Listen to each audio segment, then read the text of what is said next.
Chapter 66. Remember. The mob had already assembled when the confession terminated. The king's children next arrived.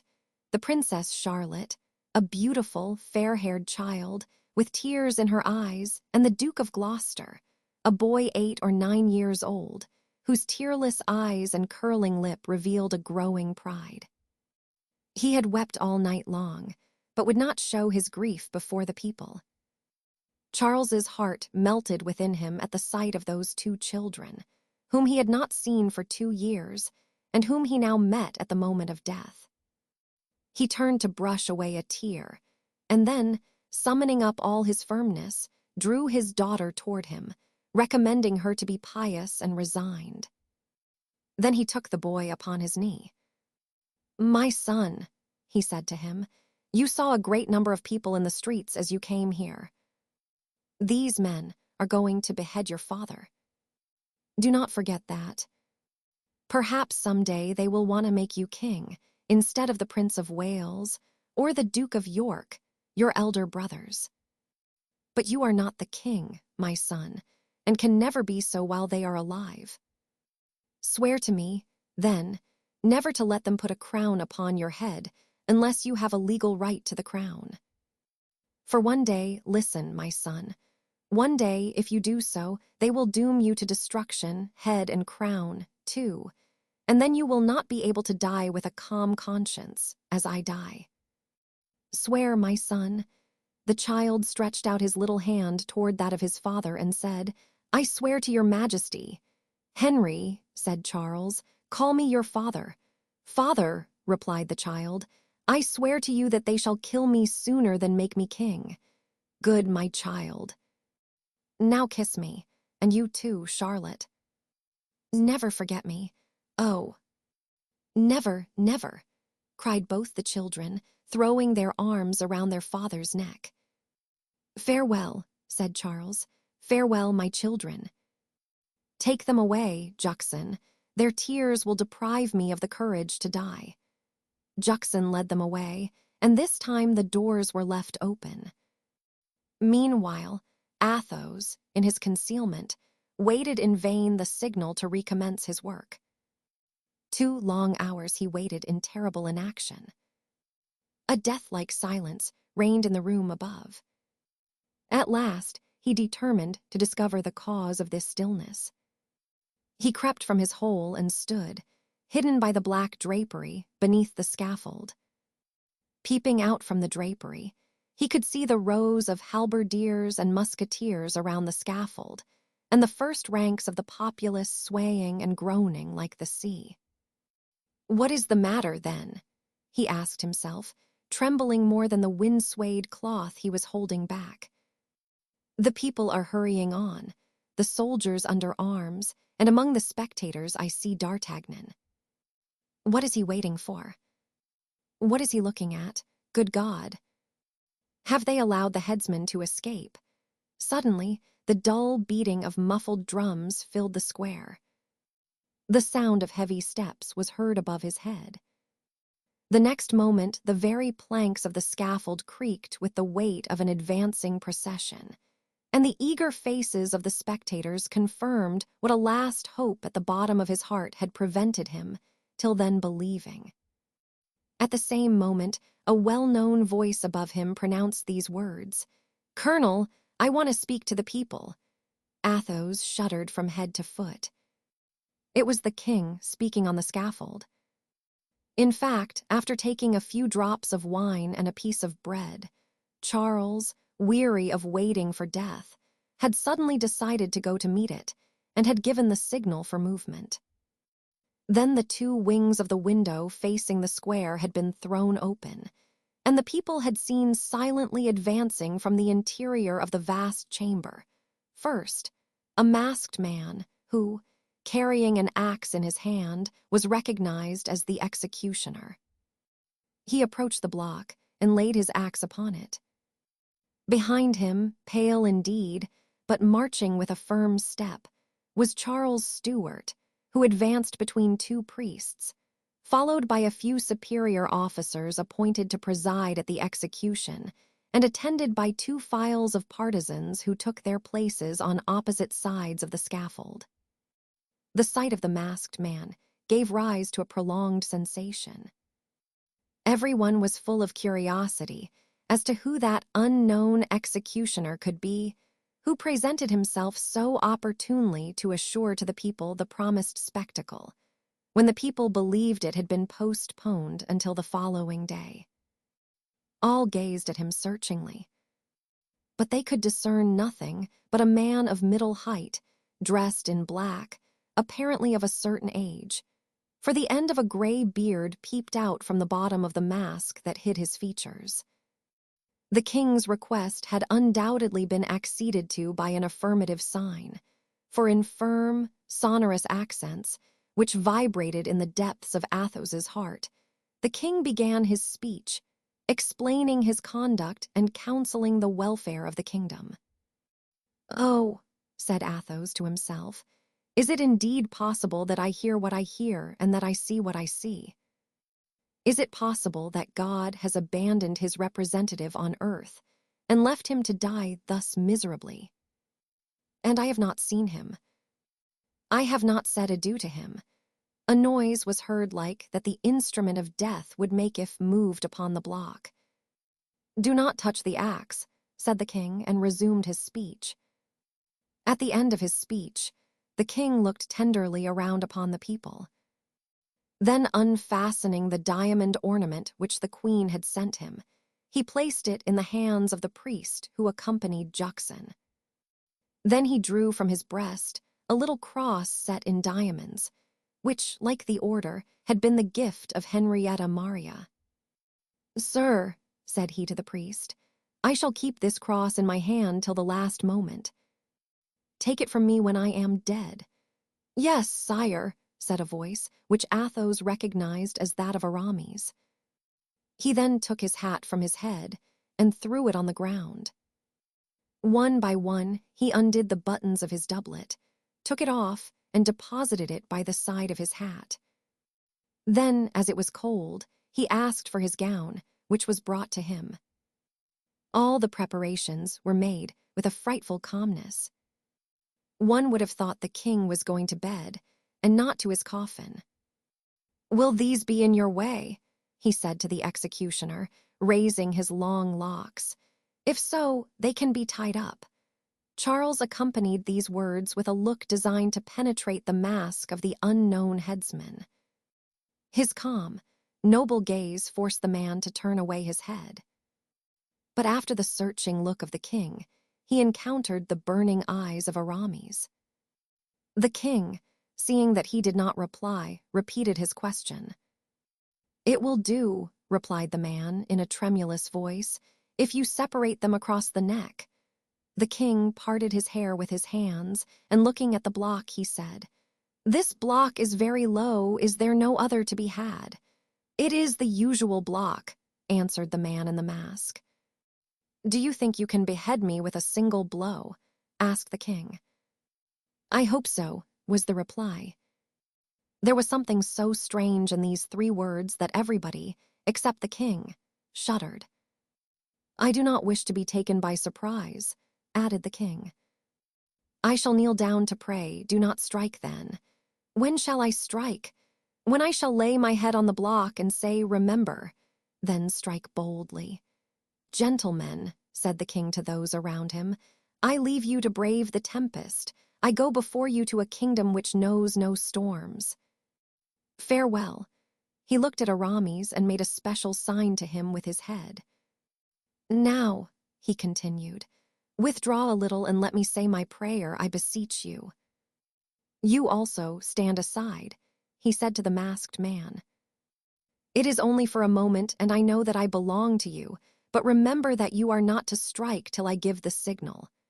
Then he knelt down, made the sign of the cross, and lowering his face to the planks, as if he would have kissed them, said in a low tone in French, "Comte de la Fere, are you there?"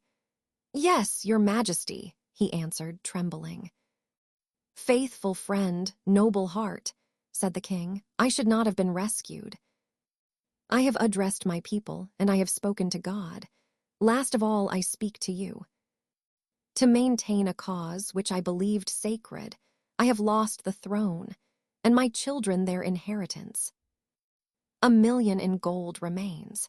It is buried in the cellars of Newcastle Keep. You only know that this money exists. Make use of it, then, whenever you think it will be most useful for my eldest son's welfare. And now, farewell. Farewell, saintly martyred majesty, lisped Athos, chilled with terror. A moment's silence ensued, and then, in a full, sonorous voice, the king exclaimed, "Remember!" He had scarcely uttered the word when a heavy blow shook the scaffold, and where Athos stood immovable, a warm drop fell upon his brow. He reeled back with a shudder, and the same moment the drops became a crimson cataract. Athos fell on his knees and remained some minutes as if bewildered or stunned. At last he rose, and taking his handkerchief, steeped it in the blood of the martyred king.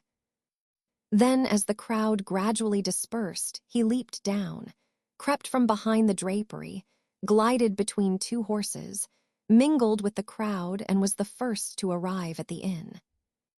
Having gained his room, he raised his hand to his face, and observing that his fingers were covered with the monarch's blood, fell down insensible.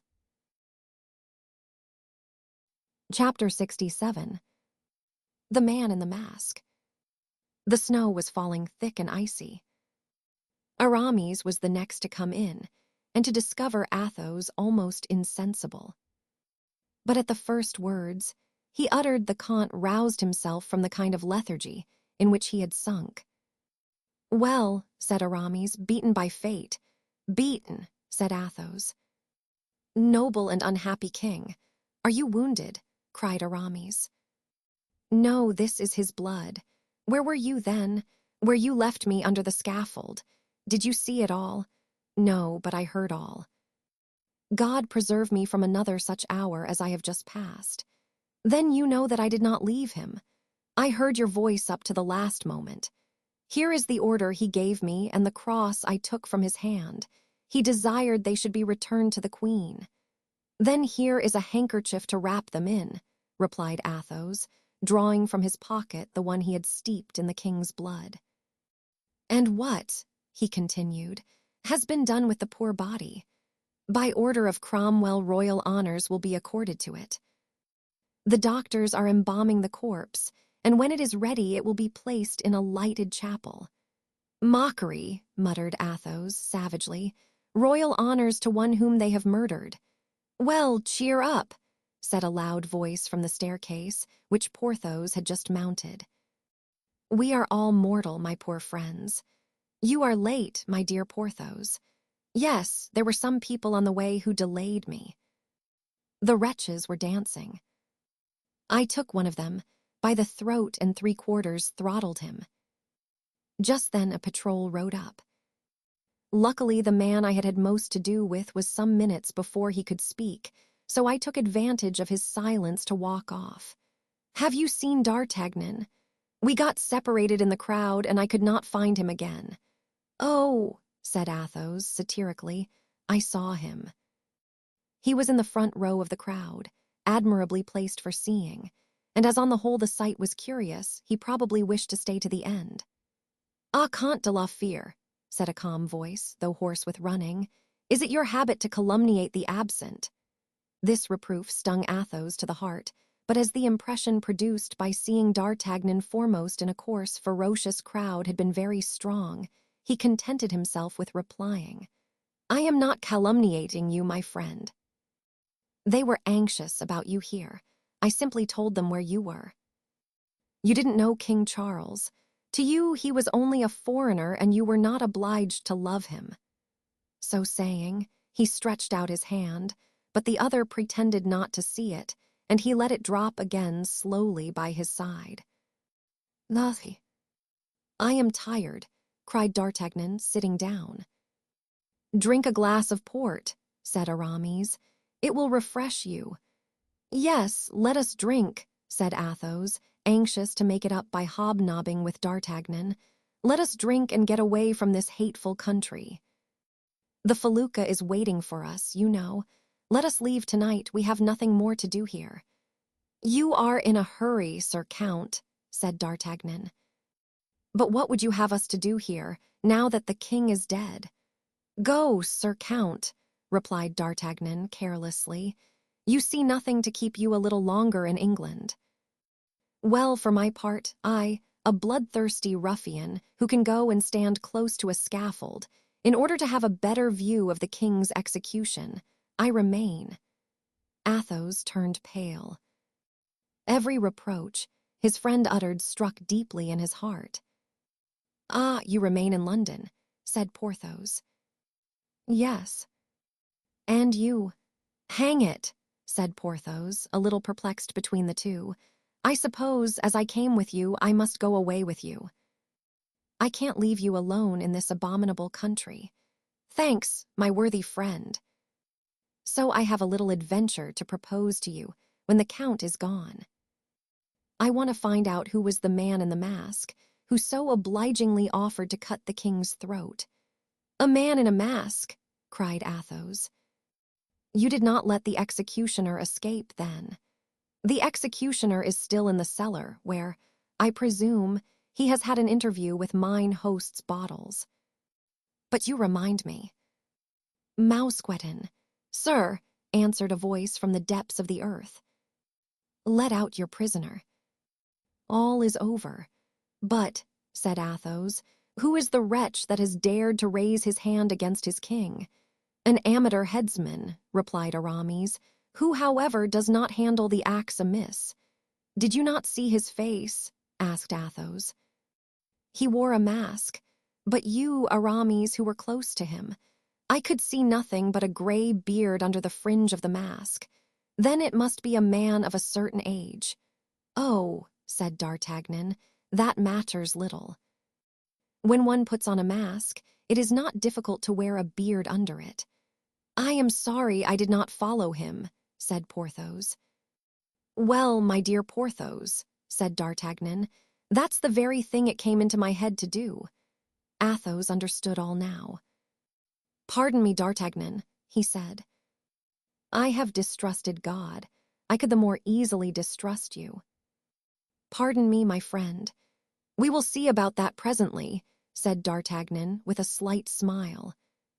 "Well, then," said Aramis. "Well, while I was watching, not the king, as Monsieur le Comte thinks, for I know what it is to see a man led to death, and though I ought to be accustomed to the sight, it always makes me ill. While I was watching the masked executioner, the idea came to me, as I said, to find out who he was. Now, as we are wont to complete ourselves each by all the rest and to depend on one another for assistance, as one calls his other hand to aid the first, I looked around instinctively to see if Porthos was there. For I had seen you, Aramis, with the king, and you, Count, I knew would be under the scaffold, and for that reason I forgive you," he added, offering Athos his hand, "for you must have suffered much." I was looking around for Porthos when I saw near me a head which had been broken, but which, for better or worse, had been patched with plaster and with black silk. "Humph," thought I, "that looks like my handiwork. I fancy I must have mended that skull somewhere or other."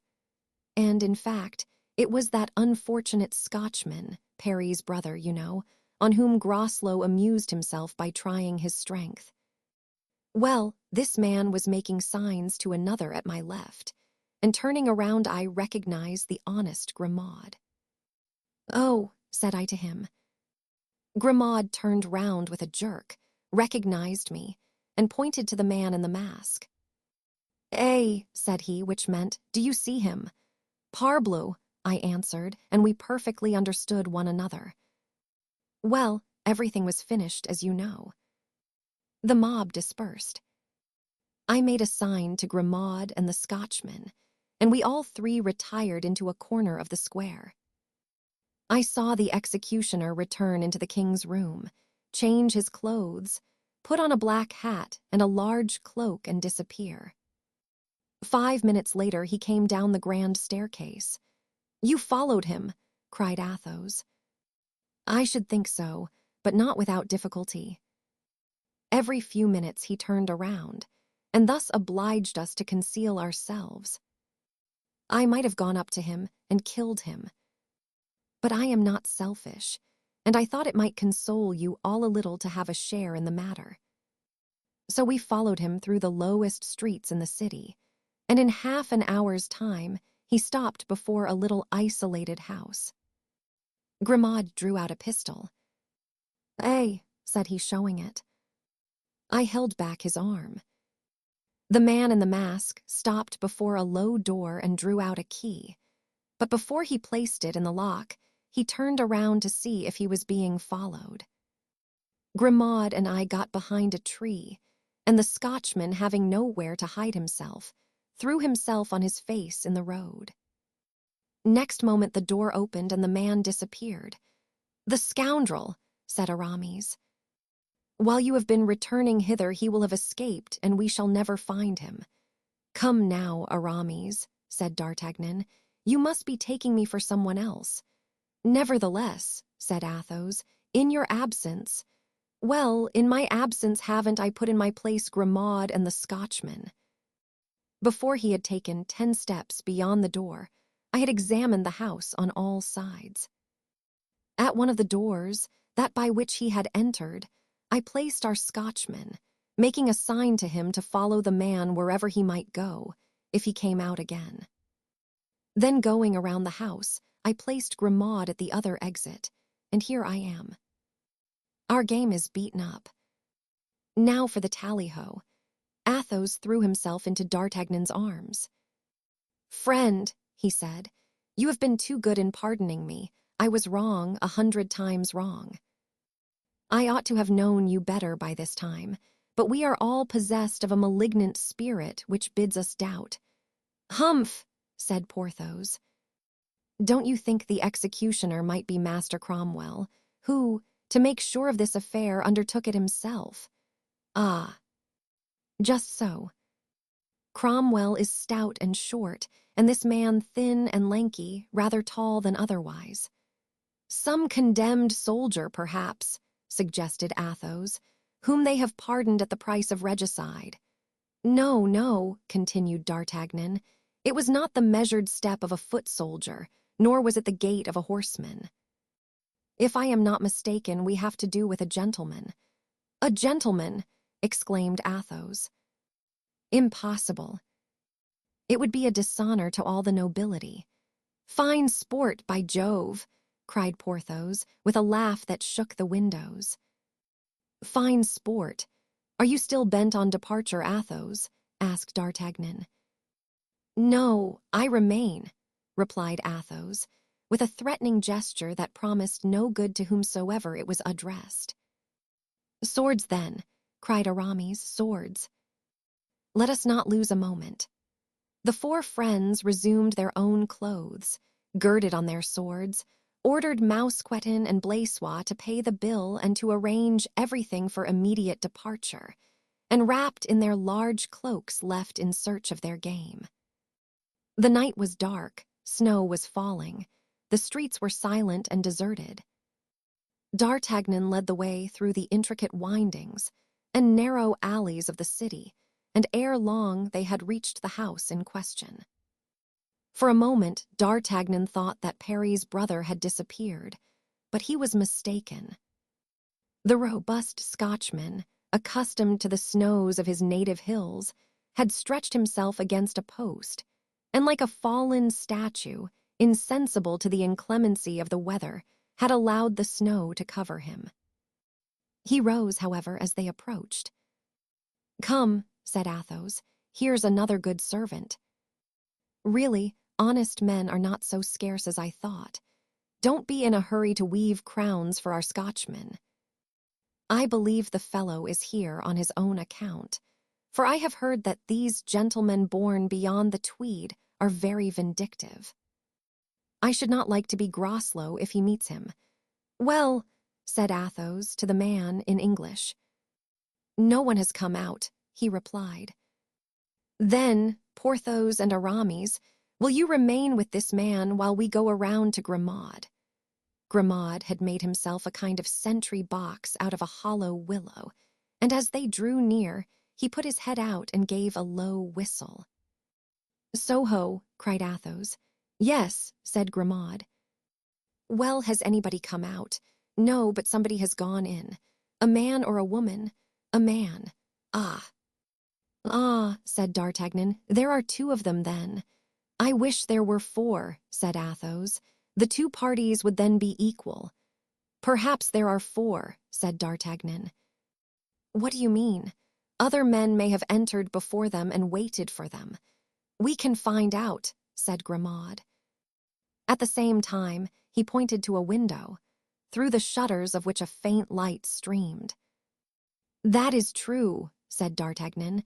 "Let us call the others." They returned around the house to fetch Porthos and Aramis. "Have you seen anything?" they asked.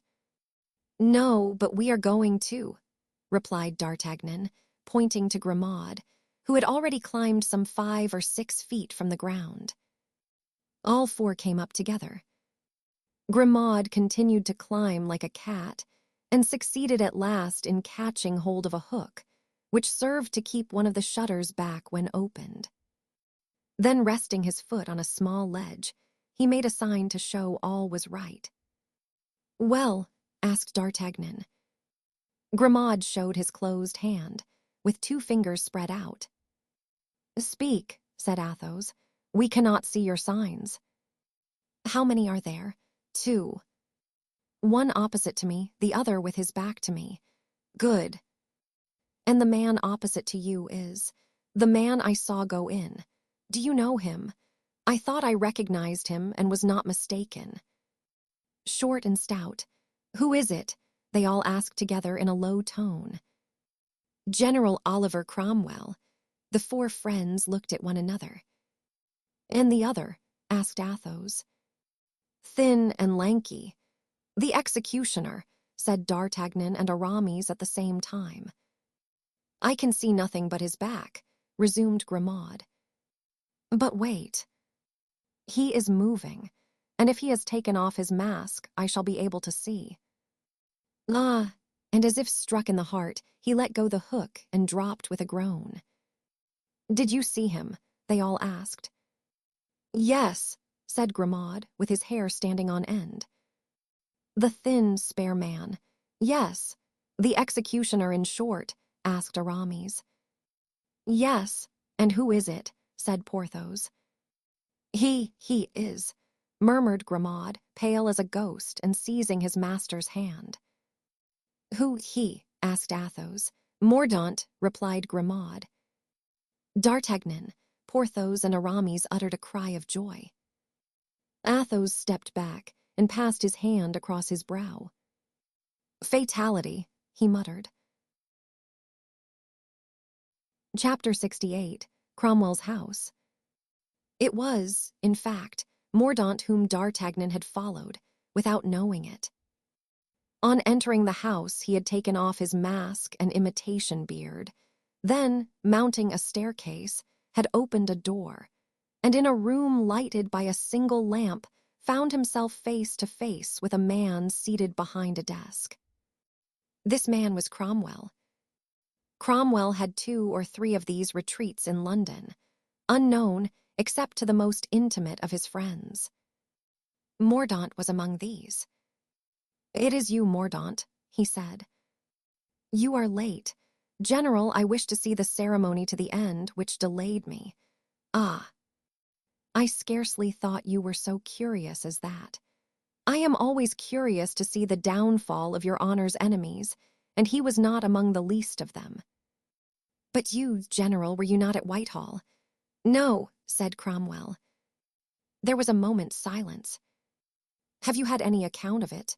"None." "I have been here since the morning." "I only know that there was a conspiracy to rescue the king." "Ah, you knew that," said Mordaunt. "It matters little. 4 men, disguised as workmen, were to get the king out of prison and take him to Greenwich, where a vessel was waiting. And knowing all that, your honor remained here, far from the city, tranquil and inactive."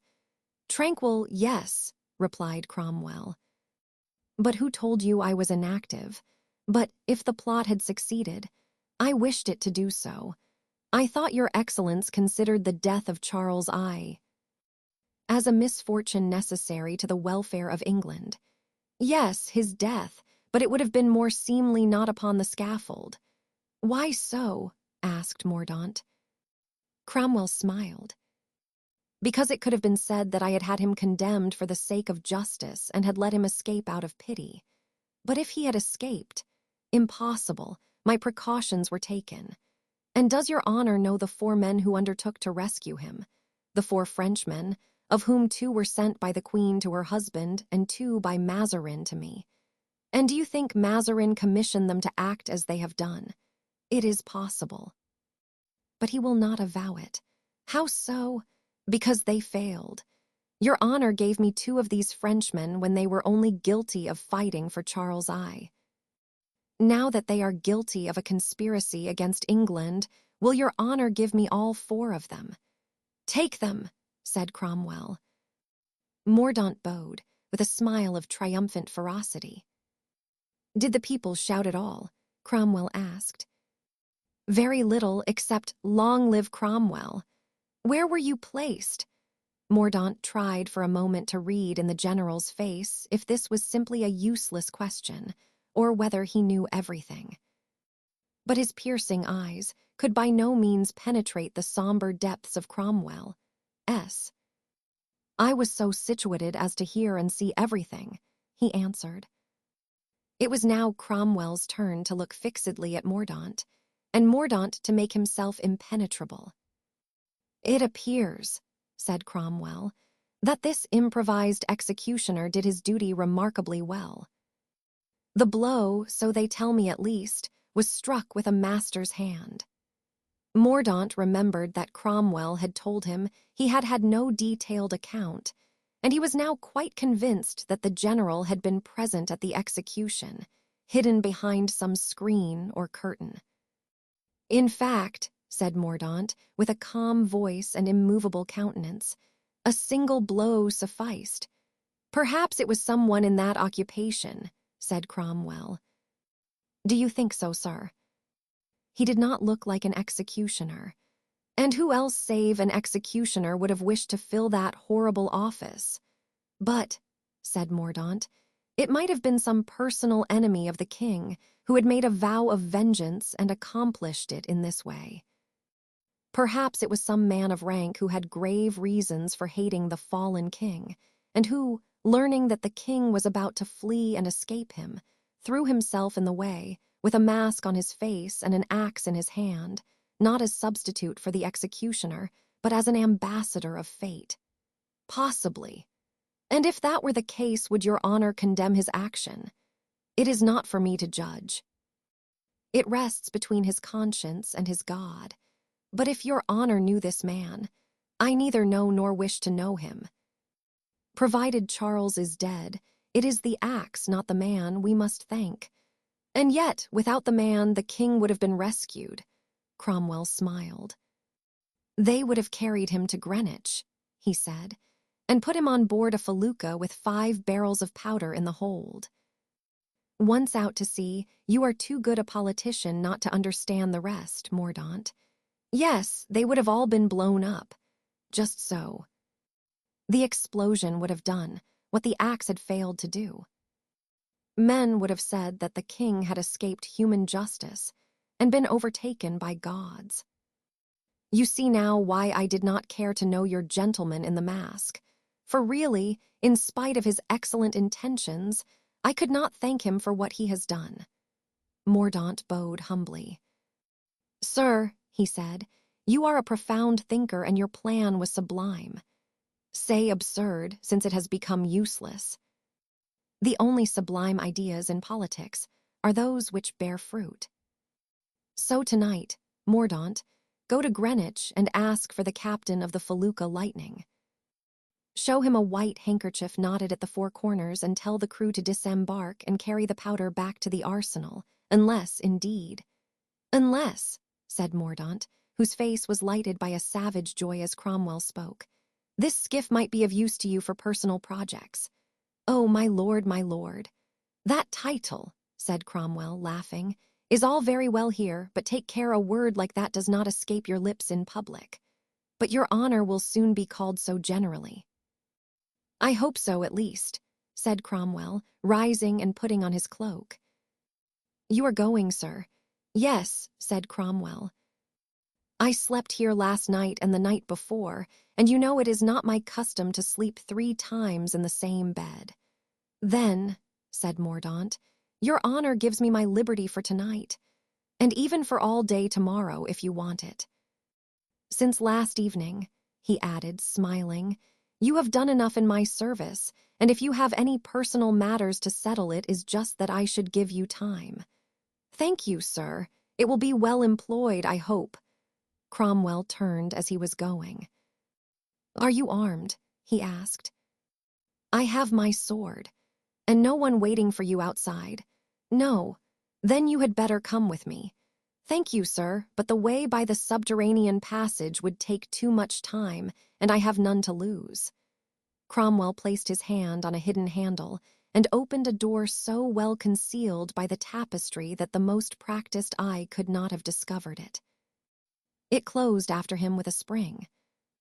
This door communicated with a subterranean passage, leading under the street to a grotto in the garden of a house about 100 yards from that of the future protector. It was just before this that Grimaud had perceived the 2 men seated together. D'Artagnan was the first to recover from his surprise. "Mordaunt," he cried, "ah, by heaven!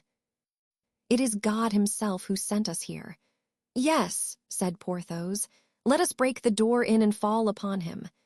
"No," replied D'Artagnan, "no noise." "Now, Grimaud, you come here. Climb up to the window again and tell us if Mordaunt is alone, and whether he is preparing to go out or go to bed. If he comes out, we shall catch him. If he stays in, we will break in the window. It is easier and less noisy than the door." Grimaud began to scale the wall again. "Keep guard at the other door, Athos and Aramis." "Porthos and I will stay here." The friends obeyed. "He is alone," said Grimaud. "We did not see his companion come out. He may have gone by the other door. What is he doing? Putting on his cloak and gloves." "He's ours," muttered D'Artagnan. Porthos, mechanically, drew his dagger from the scabbard. "Put it up again, my friend," said D'Artagnan. "We must proceed in an orderly manner." "Hush," said Grimaud, "he is coming out." "He has put out the lamp, I can see nothing now." "Get down then, and quickly." Grimaud leaped down. The snow deadened the noise of his fall. "Now go and tell Athos and Aramis to stand on each side of the door and clap their hands if they catch him." "We will do the same."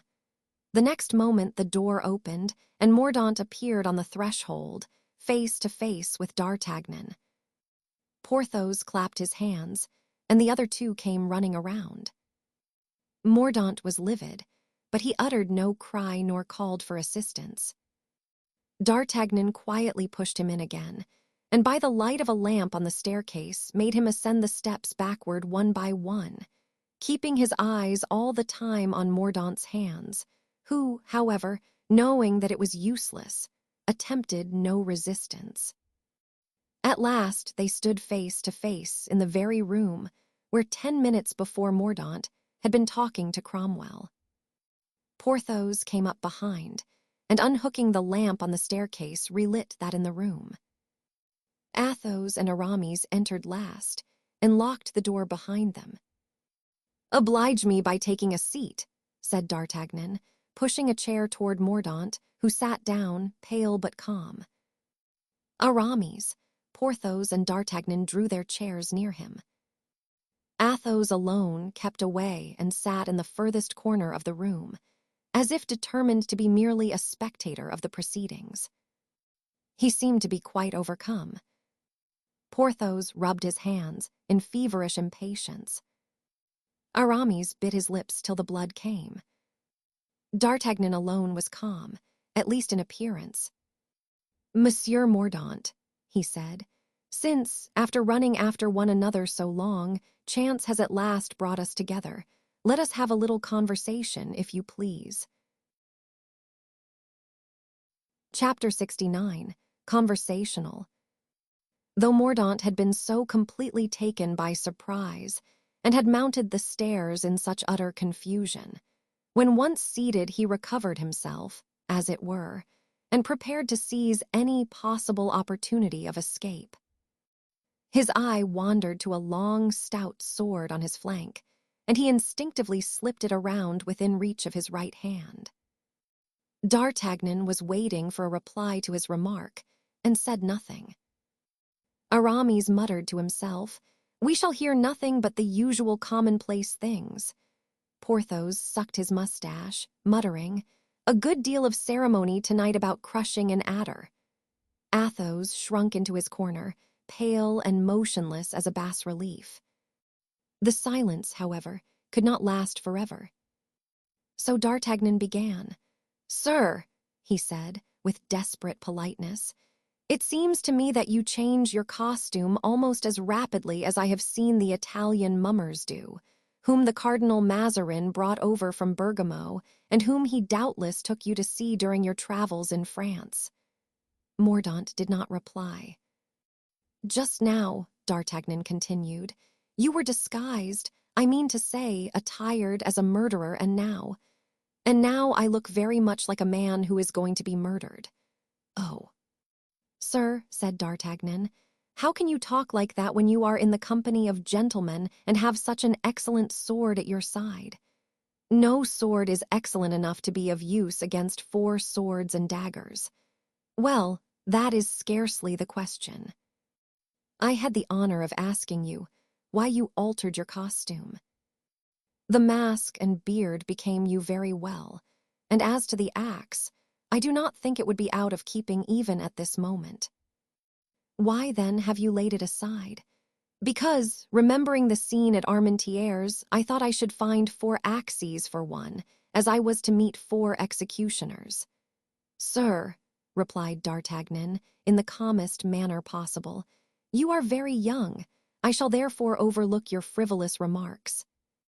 What took place at Armentières has no connection whatever with the present occasion. We could scarcely have requested your mother to take a sword and fight us." "Aha! It is a duel, then," cried Mordaunt, as if disposed to reply at once to the provocation. Porthos rose, always ready for this kind of adventure. "Pardon me," said D'Artagnan. "Do not let us do things in a hurry. We will arrange the matter rather better. Confess, Monsieur Mordaunt, that you are anxious to kill some of us." "All," replied Mordaunt. "Then, my dear sir, I am convinced that these gentlemen return your kind wishes, and will be delighted to kill you also. Of course they will do so as honorable gentlemen, and the best proof I can furnish is this." So saying, he threw his hat on the ground, pushed back his chair to the wall, and bowed to Mordaunt with true French grace. "At your service, sir," he continued. "My sword is shorter than yours, it's true, but bah! I think the arm will make up for the sword." "Halt!" cried Porthos, coming forward. "I begin, and without any rhetoric. Allow me, Porthos," said Aramis. Athos did not move. He might have been taken for a statue. Even his breathing seemed to be arrested. "Gentlemen," said D'Artagnan, "you shall have your turn. Monsieur Mordaunt dislikes you sufficiently not to refuse you afterward. You can see it in his eye. So pray keep your places, like Athos, whose calmness is entirely laudable. Besides, we will have no words about it. I have particular business to settle with this gentleman, and I shall and will begin." Porthos and Aramis drew back, disappointed, and drawing his sword, D'Artagnan turned to his adversary. "Sir, I am waiting for you. And for my part, gentlemen, I admire you. You are disputing which shall fight me first. but you do not consult me, who am most concerned in the matter. I hate you all, but not equally. I hope to kill all 4 of you, but I am more likely to kill the first than the second than the third, and the third than the last. I claim, then, the right to choose my opponent. If you refuse this right, you may kill me, but I shall not fight. It is but fair, said Porthos and Aramis, hoping he would choose one of them. Athos and D'Artagnan said nothing, but their silence seemed to imply consent. Well then, said Mordaunt, I choose for my adversary the man who, not thinking himself worthy to be called Comte de la Fere, calls himself Athos. Athos sprang up, but after an instant of motionless silence he said, to the astonishment of his friends, Monsieur Mordaunt, a duel between us is impossible. Submit this honor to somebody else, and he sat down. Ah, said Mordaunt with a sneer, there's one who is afraid. Zounds, exclaimed D'Artagnan, bounding toward him, who says that Athos is afraid? Let him have his say, D'Artagnan, said Athos with a smile of sadness and contempt. Is it your decision, Athos? Resumed the Gascon. Irrevocably. You hear, sir, said D'Artagnan, turning to Mordaunt. The Comte de la Fere will not do you the honor of fighting with you. Choose one of us to replace the Comte de la Fere. As long as I don't fight with him, it is the same to me with whom I fight. Put your names into a hat and draw lots. A good idea, said D'Artagnan. At least that will conciliate us all, said Aramis. I should never have thought of that, said Porthos, and yet it is very simple. Come, Aramis, said D'Artagnan, write this for us in those neat little characters in which you wrote to Marie Michon that the mother of this gentleman intended to assassinate the Duke of Buckingham. Mordaunt sustained this new attack without wincing. He stood with his arms folded, apparently as calm as any man could be in such circumstances. If he had not courage, he had what is very like it, namely, pride. Aramis went to Cromwell's desk, tore off 3 bits of paper of equal size, wrote on the first his own name and on the others those of his 2 companions, and presented them open to Mordaunt, who by a movement of his head indicated that he left the matter entirely to Aramis. He then rolled them separately and put them in a hat, which he handed to Mordaunt. Mordaunt put his hand into the hat, took out one of the 3 papers, and disdainfully dropped it on the table without reading it. Ah! Serpent, muttered D'Artagnan, I would give my chance of a captaincy in the Mousquetaires for that to be my name. Aramis opened the paper, and in a voice trembling with hate and vengeance read D'Artagnan. The Gascon uttered a cry of joy and turning to Mordaunt. I hope, sir, said he, you have no objection to make. None whatever, replied the other, drawing his sword and resting the point on his boot. The moment that D'Artagnan saw that his wish was accomplished, and his man would not escape him, he recovered his usual tranquillity. He turned up his cuffs neatly and rubbed the sole of his right boot on the floor, but did not fail, however, to remark that Mordaunt was looking about him in a singular manner. Are you ready, sir? He said at last. I was waiting for you, sir, said Mordaunt, raising his head and casting at his opponent a look it would be impossible to describe. Well then, said the Gascon, take care of yourself, for I am not a bad hand at the rapier. Nor I either. So much the better, that sets my mind at rest. Defend yourself. 1 minute, said the young man. Give me your word, gentlemen, that you will not attack me otherwise than one after the other. Is it to have the pleasure of insulting us that you say that, my little viper? No, but to set my mind at rest, as you observed just now. It is for something else than that, I imagine, muttered D'Artagnan, shaking his head doubtfully. On the honor of gentlemen, said Aramis and Porthos. In that case, gentlemen, have the kindness to retire into the corners, so as to give us ample room. We shall require it. Yes, gentlemen, said D'Artagnan. We must not leave this person the slightest pretext for behaving badly, which, with all due respect, I fancy he is anxious still to do. This new attack made no impression on Mordaunt. The space was cleared, the 2 lamps placed on Cromwell's desk, in order that the combatants might have as much light as possible, and the swords crossed.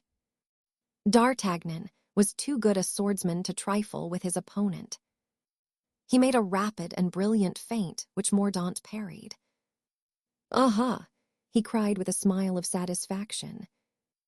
And without losing a minute, thinking he saw an opening, he thrust his right in and forced Mordaunt to parry a counter and quart so fine that the point of the weapon might have turned within a wedding ring. This time it was Mordaunt who smiled. "Ah, sir," said D'Artagnan, "you have a wicked smile.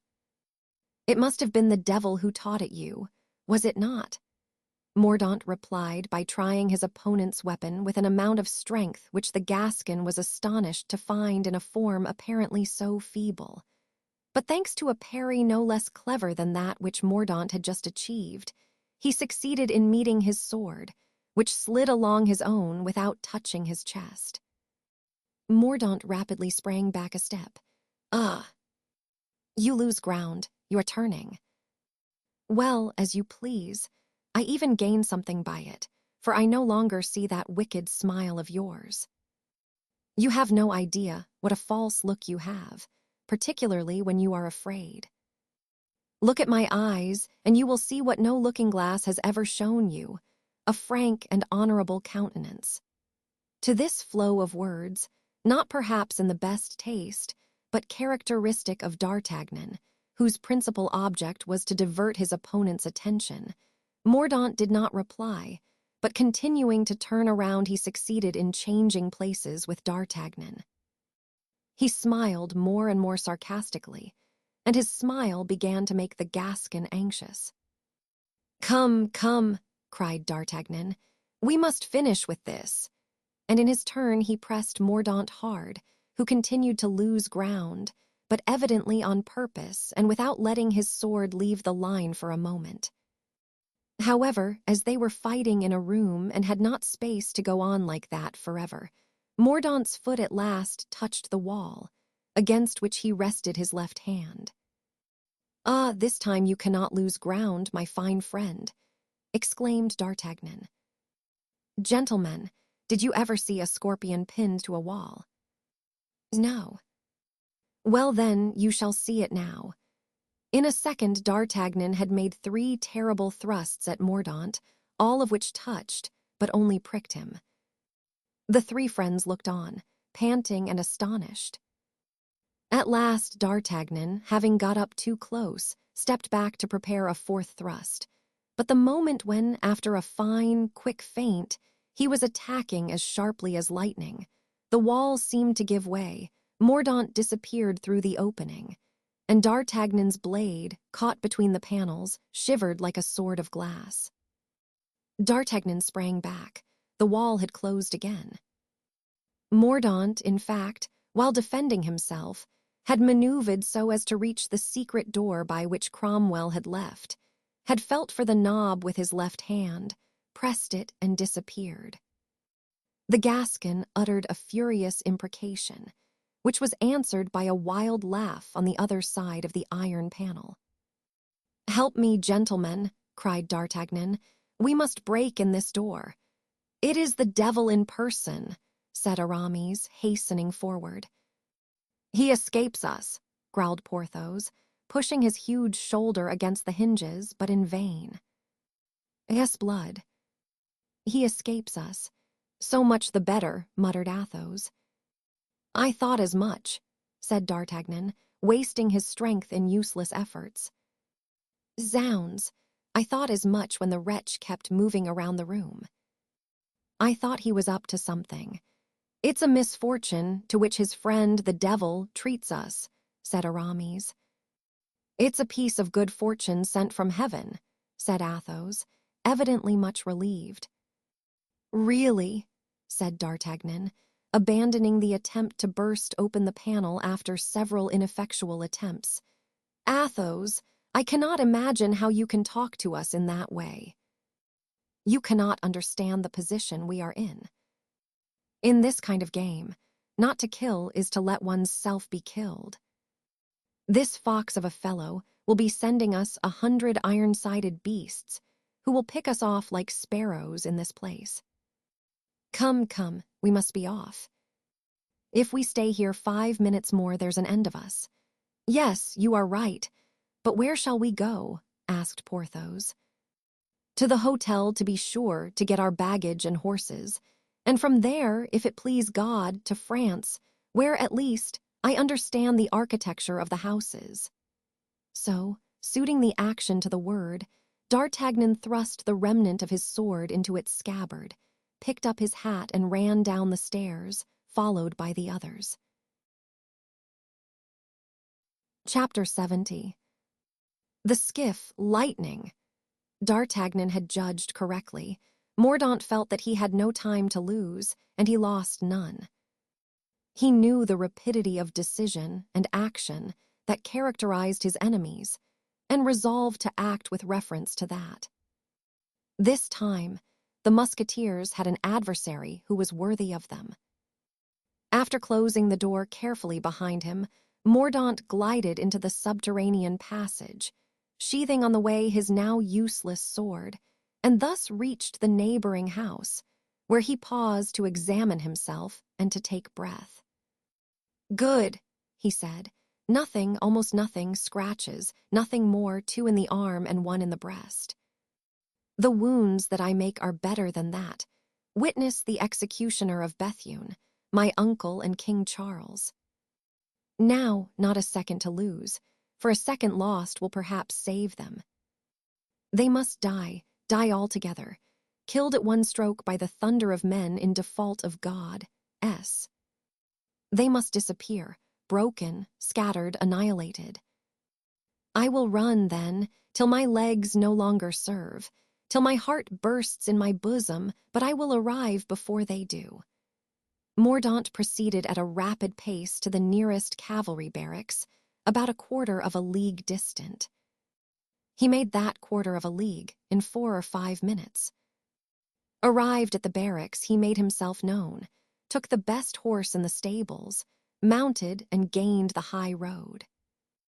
1/4 of an hour later, he was at Greenwich. "There is the port," he murmured. "That dark point yonder is the Isle of Dogs. Good. I am half an hour in advance of them, an hour perhaps. Fool that I was. I have almost killed myself by my needless haste. Now," he added, rising in the stirrups and looking about him, "which, I wonder, is the lightning?" At this moment, as if in reply to his words, a man lying on a coil of cables rose and advanced a few steps toward him. Mordaunt drew a handkerchief from his pocket, and tying a knot at each corner, the signal agreed upon, waved it in the air, and the man came up to him. He was wrapped in a large rough cape, which concealed his form and partly his face. "Do you wish to go on the water, sir?" said the sailor. "Yes, just so. Along the Isle of Dogs, and perhaps you have a preference for one boat more than another. You would like one that sails as rapidly as—" "Lightning," interrupted Mordaunt. "Then mine is the boat you want, sir." "I'm your man. I begin to think so, particularly if you have not forgotten a certain signal. Here it is, sir," and the sailor took from his coat a handkerchief, tied at each corner. "Good, quite right," cried Mordaunt, springing off his horse. "There's not a moment to lose. Now take my horse to the nearest inn and conduct me to your vessel." "But," asked the sailor, "where are your companions?" "I thought there were 4 of you. Listen to me, sir. I'm not the man you take me for. You are in Captain Rogers's post, are you not?" "Under orders from General Cromwell." "Mine also are from him. Indeed, sir, I recognize you. You are Captain Mordaunt." Mordaunt was startled. "Oh, fear nothing," said the skipper, showing his face. "I am a friend, Captain Groslow," cried Mordaunt. Himself. The general remembered that I had formerly been a naval officer, and he gave me the command of this expedition. Is there anything new in the wind?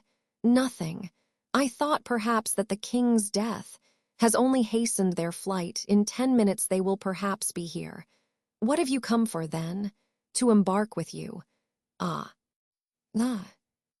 The general doubted my fidelity. No, but I wish to have a share in my revenge.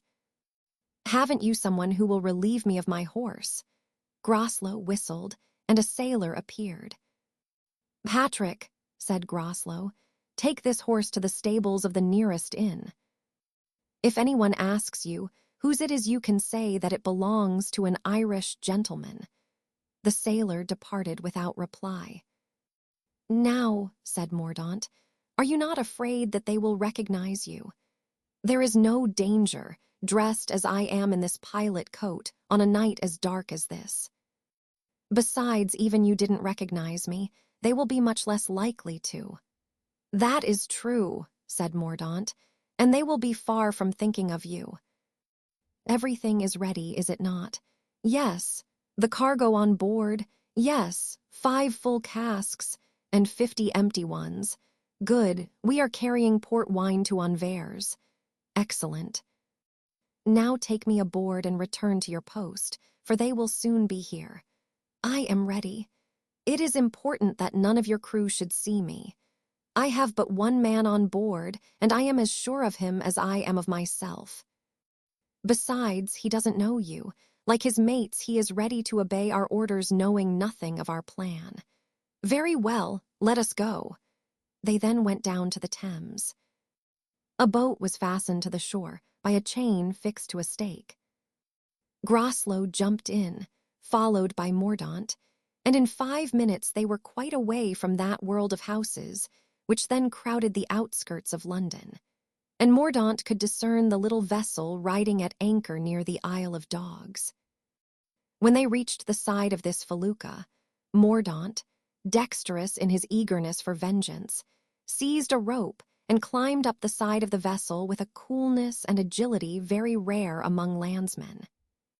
He went with Groslow to the captain's berth, a sort of temporary cabin of planks, for the chief apartment had been given up by Captain Rogers to the passengers, who were to be accommodated at the other end of the boat.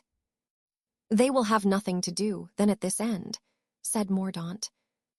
Nothing at all. That's a capital arrangement. Return to Greenwich and bring them here.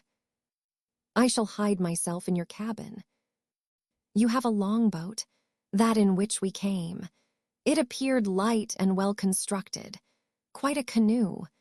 Fasten it to the poop with a rope, put the oars into it so that it may follow in the track, and there will be nothing to do except to cut the cord. Put a good supply of rum and biscuit in it for the seamen. Should the night happen to be stormy, they will not be sorry to find something to console themselves with. Consider all this done. Do you wish to see the powder room? No. When you return, I will set the fuse myself, but be careful to conceal your face so that you cannot be recognized by them. Never fear. There's 10 o'clock striking at Greenwich. Groslow, then, having given the sailor on duty an order to be on the watch with more than usual vigilance, went down into the longboat and soon reached Greenwich. The wind was chilly, and the jetty was deserted as he approached it. But he had no sooner landed than he heard a noise of horses galloping upon the paved road. These horsemen were our friends, or rather, an avant-garde composed of D'Artagnan and Athos. As soon as they arrived at the spot where Groslow stood, they stopped, as if guessing that he was the man they wanted. Athos alighted and calmly opened the handkerchief tied at each corner, whilst D'Artagnan, ever cautious, remained on horseback, one hand upon his pistol, leaning forward watchfully. On seeing the appointed signal, Groslow, who had at first crept behind one of the cannons planted on that spot, walked straight up to the gentlemen. He was so well wrapped up in his cloak that it would have been impossible to see his face, even if the night had not been so dark as to render precaution superfluous. Nevertheless, the keen glance of Athos perceived at once it was not Rogers who stood before them. "What do you want with us?" he asked of Groslow. "I wish to inform you, my lord," replied Groslow, with an Irish accent, feigned of course, "that if you are looking for Captain Rogers you will not find him. He fell down this morning and broke his leg. But I'm his cousin. He told me everything and desired me to watch instead of him, and in his place to conduct, wherever they wished to go, the gentleman who should bring me a handkerchief tied at each corner, like that one which you hold and one which I have in my pocket." And he drew out the handkerchief. "Was that all he said?" inquired Athos. "No, my lord. He said you had engaged to pay £70 if I landed you safe and sound at Boulogne or any other port you choose in France. What do you think of all this?" said Athos, in a low tone to D'Artagnan, after explaining to him in French what the sailor had said in English. "It seems a likely story to me, and to me, too. Besides, we can but blow out his brains if he proves false," said the Gascon, "and you, Athos, you know something of everything and can be our captain. I dare say you know how to navigate, should he fail us. My dear friend, you guess well. My father meant me for the navy, and I have some vague notions about navigation." "You see," cried D'Artagnan. They then summoned their friends, who, with Blaisois, Mousqueton, and Grimaud, promptly joined them, leaving Parry behind them, who was to take back to London the horses of the gentlemen and of their lackeys, which had been sold to the host in settlement of their account with him. Thanks to this stroke of business, the four friends were able to take away with them a sum of money which, if not large, was sufficient as a provision against delays and accidents. Parry parted from his friends regretfully. They had proposed his going with them to France, but he had straightway declined. "It is very simple," Mousqueton had said. "He is thinking of Groslow." It was Captain Groslow, the reader will remember, who had broken Parry's head. D'Artagnan resumed immediately the attitude of distrust that was habitual with him. He found the wharf too completely deserted, the night too dark, the captain too accommodating. He had reported to Aramis what had taken place, and Aramis, not less distrustful than he, had increased his suspicions. A slight click of the tongue against his teeth informed Athos of the Gascon's uneasiness. "We have no time now for suspicions," said Athos. "The boat is waiting for us. Come." "Besides," said Aramis, "what prevents our being distrustful and going aboard at the same time? We can watch the skipper, and if he doesn't go straight I will crush him, that's all." "Well said, Porthos," replied D'Artagnan. "Let us go, then." "You first, Mousqueton," and he stopped his friends, directing the valets to go first, in order to test the plank leading from the pier to the boat. The three valets passed without accident. Athos followed them, then Porthos, then Aramis. D'Artagnan went last, still shaking his head. "What in the devil is the matter with you, my friend?" said Porthos. "Upon my word you would make Caesar afraid." "The matter is," replied D'Artagnan, "that I can see upon this pier neither inspector nor sentinel nor exciseman." "And you complain of that," said Porthos. "Everything goes as if in flowery paths. Everything goes too well, Porthos. But no matter, we must trust in God." As soon as the plank was withdrawn, the captain took his place at the tiller and made a sign to one of the sailors, who, boat-hook in hand, began to push out from the labyrinth of boats in which they were involved. The other sailor had already seated himself on the port side and was ready to row. As soon as there was room for rowing, his companion rejoined him, and the boat began to move more rapidly. "At last we are off," exclaimed Porthos. "Alas," said Athos, "we depart alone." "Yes, but all four together and without a scratch, which is a consolation." "We are not yet at our destination," observed the prudent D'Artagnan. "Beware of misadventure." "Ah, my friend," cried Porthos, "like the crows, you always bring bad omens. Who could intercept us on such a night as this, pitch dark, when one does not see more than 20 yards before one? Yes, but tomorrow morning, tomorrow we shall be at Boulogne." "I hope so with all my heart," said the Gascon, "and I confess my weakness." "Yes, Athos, you may laugh, but as long as we were within gunshot of the pier or of the vessels lying by it, I was looking for a frightful discharge of musketry which would crush us."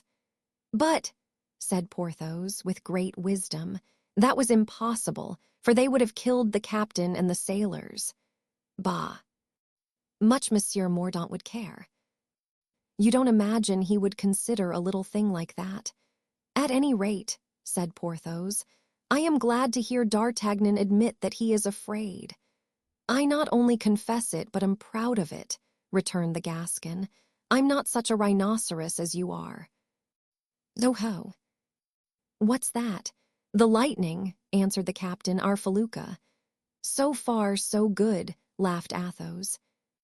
They went on board, and the captain instantly conducted them to the berth prepared for them, a cabin which was to serve for all purposes and for the whole party.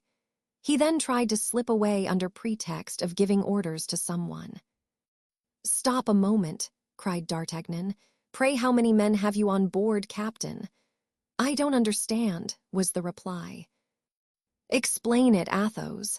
Groslow, on the question being interpreted, answered, "3, without counting myself." D'Artagnan understood, for while replying the captain had raised 3 fingers. "Oh," he exclaimed, "I begin to be more at my ease, however, whilst you settle yourselves, I shall make the round of the boat." "As for me," said Porthos, "I will see to the supper." "A very good idea, Porthos," said the Gascon. "Athos, lend me Grimaud, who in the society of his friend Perry has perhaps picked up a little English, and can act as my interpreter." "Go, Grimaud," said Athos. D'Artagnan, finding a lantern on the deck, took it up, and with a pistol in his hand he said to the captain in English, "Come," being, with the classic English oath, the only English words he knew, and so saying he descended to the lower deck. This was divided into 3 compartments, one which was covered by the floor of that room in which Athos, Porthos, and Aramis were to pass the night. The second was to serve as the sleeping room for the servants. The third, under the prow of the ship, was under the temporary cabin in which Mordaunt was concealed. "Oh ho!" cried D'Artagnan, as he went down the steps of the hatchway, preceded by the lantern. "What a number of barrels!" One would think one was in the cave of Ali Baba. "What is there in them?" he added, putting his lantern on one of the casks. The captain seemed inclined to go upon deck again, but controlling himself, he answered, "Port wine." "Ah, port wine." "'Tis a comfort," said the Gascon, "since we shall not die of thirst." "Are they all full?" Grimaud translated the question, and Groslow, who was wiping the perspiration from off his forehead, answered, "Some full, others empty." D'Artagnan struck the barrels with his hand, and having ascertained that he spoke the truth, pushed his lantern, greatly to the captain's alarm, into the interstices between the barrels, and finding that there was nothing concealed in them. "Come along," he said, and he went toward the door of the second compartment. "Stop," said the Englishman, "I have the key of that door." And he opened the door with a trembling hand into the second compartment, where Mousqueton and Blaisois were preparing supper. Here there was evidently nothing to seek or to apprehend, and they passed rapidly to examine the third compartment. This was the room appropriated to the sailors. 2 or 3 hammocks hung upon the ceiling. A table and 2 benches composed the entire furniture. D'Artagnan picked up 2 or 3 old sails hung on the walls, and meeting nothing to suspect, regained by the hatchway the deck of the vessel. "And this room?" he asked, pointing to the captain's cabin. "That's my room," replied Groslow. "Open the door." The captain obeyed. D'Artagnan stretched out his arm in which he held the lantern, put his head in at the half-opened door, and seeing that the cabin was nothing better than a shed. "Good," he said. "If there is an army on board, it is not here that it is hidden. Let us see what Porthos has found for supper." And thanking the captain, he regained the state cabin where his friends were. Porthos had found nothing, and with him fatigue had prevailed over hunger. He had fallen asleep, and was in a profound slumber when D'Artagnan returned. Athos and Aramis were beginning to close their eyes, which they half opened when their companion came in again. "Well," said Aramis, "all is well, we may sleep tranquilly." On this assurance the 2 friends fell asleep, and D'Artagnan, who was very weary, bade good night to Grimaud and laid himself down in his cloak, with naked sword at his side, in such a manner that his body barricaded the passage, and it should be impossible to enter the room without upsetting him.